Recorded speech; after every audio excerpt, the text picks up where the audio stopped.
کەمبوونەوەی کاتژمێرەکانی کارەبای نیشتیمانی کێشەیەک ساڵانە لە هەردوو وەرزی هاوین و زستان بەرۆکی هاوڵاتیانی هەرێمی کوردستان دەگرێت. بەرپرسانی وەزارەتی کارەبا هۆکارەکەی بۆ زۆری خواست لەسەر کارەبا لەم دوو وەرزەدا دەگەڕێننەوە، بەڵام هاوڵاتیان دەڵێن ئەمە هۆکارێکی لاوازە و ئەرکی حکوومەتە ئەم کێشەیە چارەسەر بکات. والله دۆخی کارەبا لای من سفرە یعنی وڵاتێک تۆ بە پارەی خۆ بە ئیمکانیەتی خۆ بە هەموو شتێک بە زیایکەن مدینەکەی زیاکە ساعاتەکان زیاکەن کاکە ساعاتەکان زیاکەن یعنی ئەبێ ئەو مۆلیدانە قەرەبیان بۆ بکەنەوانێ. بەرپرسانی وەزارەتی کارەبای حکوومەتی هەرێم ڕایانگەیاندووە ئەگەر خەڵک هاوکاریان بێت و بە پێی پێویست کارەبا بەکاربێنێت، حکوومەت دەتوانێت کاتژمێرەکانی کارەبای نیشتیمانی زیاتر بکات.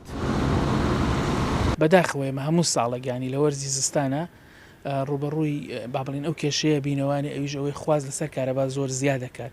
خۆی بە تەبیعی ساڵانە ئێمە با بڵین عەدەدی هاوبەشی کارەبا زیادەکە بە بەردەوامی پێداویستی و ئامێری تازەیەتە ناو بەڵێن ماڵەکانەوانەیە پێداویستی و خواست زیاکە لەسەر کارەبا بە بەردەوامی.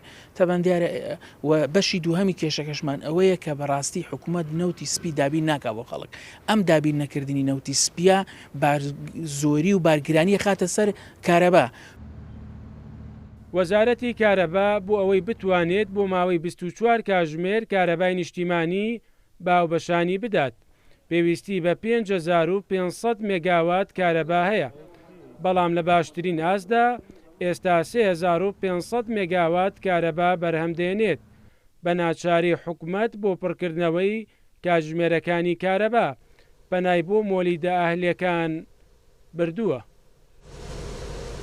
ئێمە زۆرترین کارەبا لە وەرزەکانی هاوین و زستانە کارەبا ئەدەین. هاوکارێکی باشی حکوومەتی هەرێمی کوردستان و وەزارەتی کارەباین ئەگەر مۆلیدە ئاهلیەکان نەبووە خەڵک زۆر بێ کارەبا ئەبوو، چکە لەبەر ئەوەی کارەبا زۆر کارەبای نیشتیمانی لەم مانگانەدا زۆر خراپ بووە. بۆیە داواکارین لە حکوومەتی هەرێمی کوردستان وەزارەتی کارەبا بە تایبەتی ئیدارەی شاری سلێمانی هاوکاری خاوەن مۆلیدەکان بن.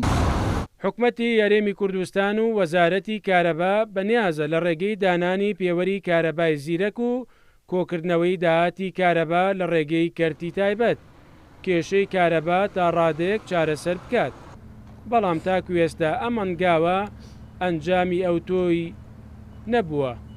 مەریوانە بڵا، کورسات نیوز، سلێمانی.